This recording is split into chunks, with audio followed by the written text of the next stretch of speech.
friends! Welcome to Miss Amanda's Story Time! Today, we are going to talk about one of my favorite authors, and he is also a poet. He has written quite a few stories that you may have heard of. His name is Hans Christian Andersen. When I was your age, I first heard of The Little Mermaid and like The Emperor's New Clothes, Thumbelina, and The Ugly Duckling. I really want to talk about feelings today because when you're so little, it gets so confusing because sometimes you feel alone and sometimes you're just feel like you have nobody, but as long as you have your noggin, you do have somebody because you'll always have imagination. We are never alone. Just like Hans Christian Andersen expresses in his Thumbelina story. Hans Christian Andersen was very criticized because people thought that his stories lacked specific morals, but no, I think Hans Christian Andersen's stories had so many morals and he was just so helpful. The Ugly Duckling deals with bullying and can help children cope when they are being teased at school. It also indicates that good things can come to a little patience. The Emperor's New Clothes teaches children to think for themselves and to resist peer pressure. And Thumbelina is an exciting story for children because it features a strong, adventurous little girl in a big world who faces elements and decides her own fate. The story can teach children how to make their own decisions as they mature and become more independent. One of my favorite quotes from Hans Christian Andersen is, "Life itself is a most wondrous fairy tale." Speaking of Thumbelina, do you think that I'm alone today? Nope, Miss Amanda has Thumbelina! Hi, Thumby. What's going on? Can you say hi? Come, say hi. That's a girl. All my friends say hi back. Oh, what's the matter, Thumby? Hey. Oh, I think she's sad because she's so small. Do you think that she's small? Hey, Thumby, we don't think you're small. Hey now, come on. Though you're no bigger than my thumb, Sweet Thumbelina, don't be glum. No, hush, hush, hush, come. Oh, Thumbelina, Thumbelina, tiny little thing. Thumbelina dance, Thumbelina sing. Oh, what's the difference if you're very small? When your heart is full of love, you're 9 feet tall. Oh, that was good.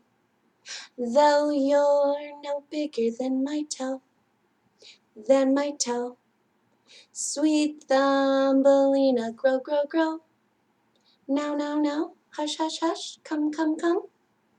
Oh, Thumbelina, Thumbelina, tiny little thing. Thumbelina dance, Thumbelina sing. Oh, what's the difference if you're very small? When your heart is full of love, you're 9 feet tall. That was a great way to teach people that it does not matter if you're tall, small. If your heart has love in it, you are perfect. You are all very perfect. Thank you, Thumbelina. You all, too, can have a Thumbelina. It's so easy to make imagination, especially our imaginary friends. Thumbelina chills with me all the time. I even sometimes have a Pete and Thumbelina. The whole gang is here. Thank you, Thumby. Will we see you again? Everybody say goodbye.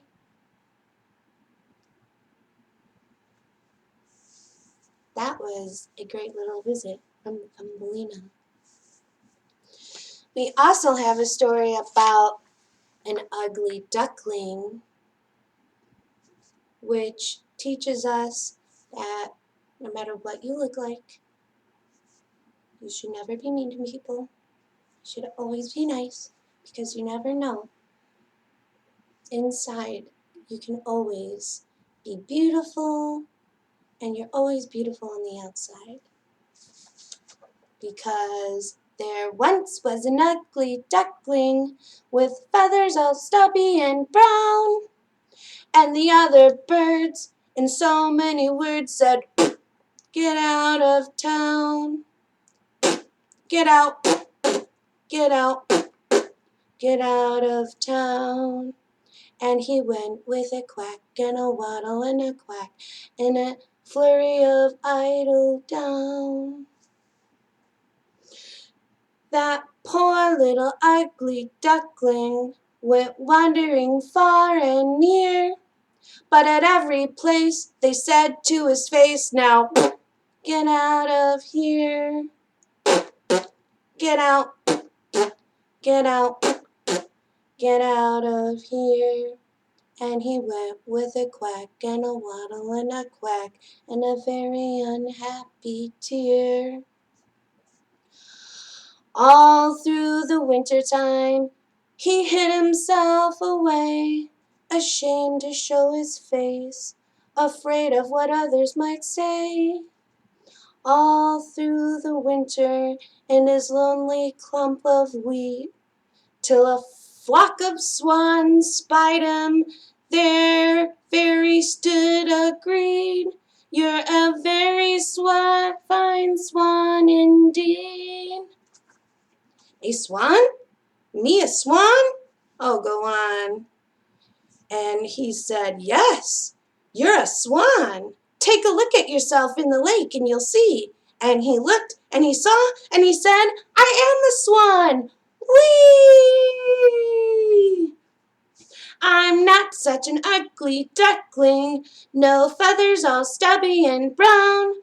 For in fact these birds in so many words said, the best in town. The best, the best, the best in town." Not a quack, not a waddle, not a quack, but a glide and a whistle and a snowy white back, and a head so noble and high, says, "Who's an ugly duckling? Not I." That was a really good song. So, that ugly duckling, you can look it up online, you can look it up on YouTube, you can go to your local public library and ask for Fairy Tales by Hans Christian Andersen.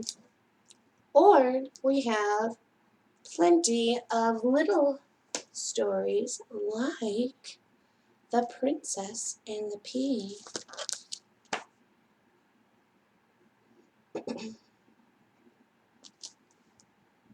Have you all heard about The Princess and the Pea? Well, let's find out.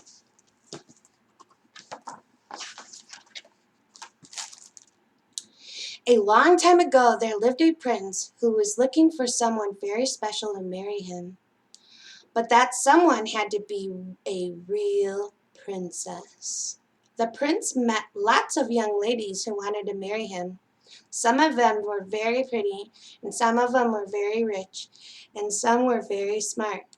But none of them was a real princess. And so he kept looking and hoping and yearning.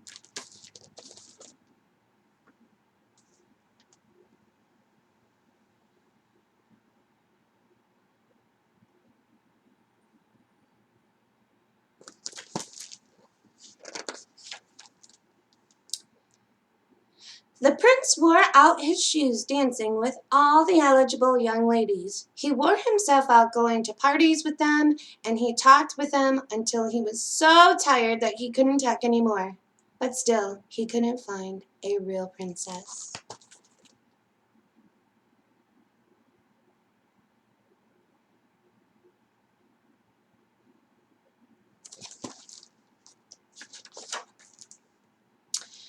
Perhaps, said the king, there's no more real princesses.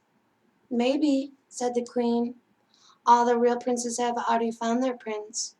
Besides, dear son, you know you are very, very picky. And so it went. More parties and more dances and conversations for another year, until one night, in the middle of a ferocious thunderstorm, there was a knock at the castle door.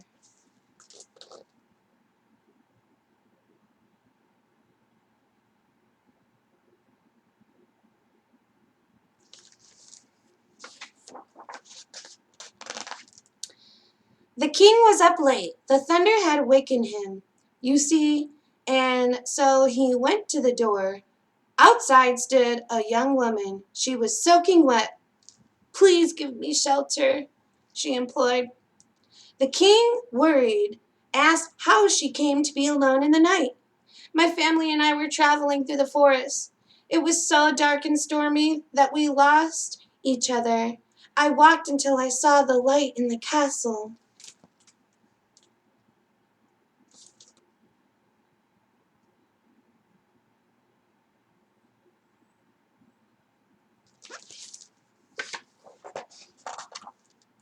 By now the queen too had woken. She took the young woman with her to the guest room to give her dry clothing and to settle her in for the night. Who is your family? Asked the queen. I am the king's daughter, though you wouldn't know it to look at me, the young woman said. Indeed, her clothes were torn and muddy, and her face was weary from the traveling.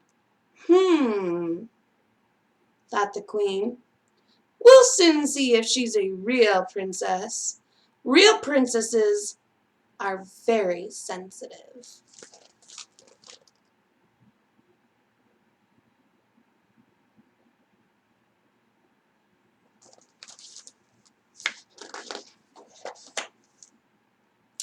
And so the queen called the maids and the footmen and ordered them to bring 20 mattresses, 20 feathered comforters to the bedroom, just to stack them up high, she told them. We want our guest to be comfortable after her ordeal. While a warm bath was being prepared, the servants piled up mattresses and feathers until they nearly reached the ceiling. Then they set a ladder next to the bed so their guests could climb up. Lots of mattresses.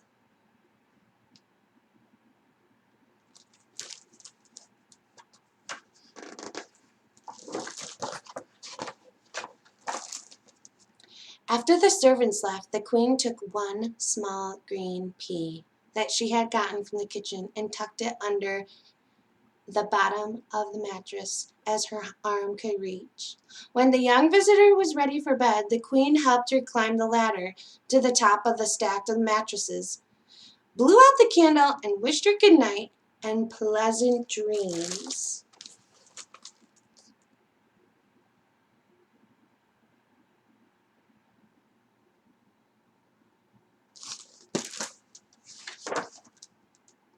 In the morning, when the young woman awoke, joined the royal family for breakfast, the queen asked her how she slept. Oh, I barely slept a wink last night, she replied.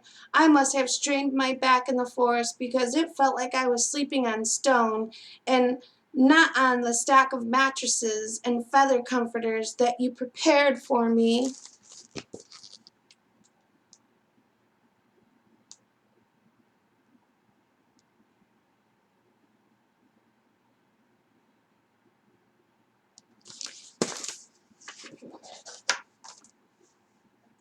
The queen knew at once this must be a real princess. She wanted to tell her son about her test, but she could not get his attention. He was gazing lovingly into her eyes at the princess, and she into his, and they were both smiling. After breakfast, the king showed up, princess around the castle, while his men searched the forest for her family to bring them safely to shelter at the palace.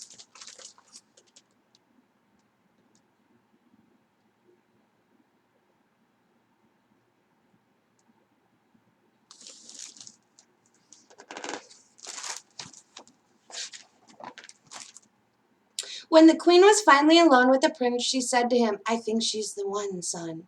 Then she told him about placing pea under the stack of mattresses. Only a real princess would have felt the pea in bed, she said.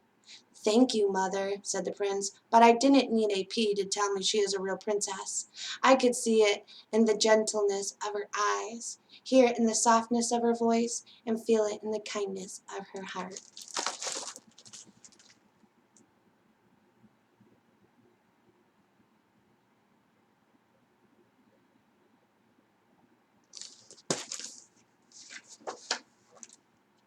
And so the prince and prince were married. Now you might be asking whatever became of the pea. Well, some say the pea was put in a museum. Others say the pea was cooked in the prince and princess's wedding soup. But still, others say the queen kept it to remind herself of her son's wisdom in recognizing his real princess. That was such a good story.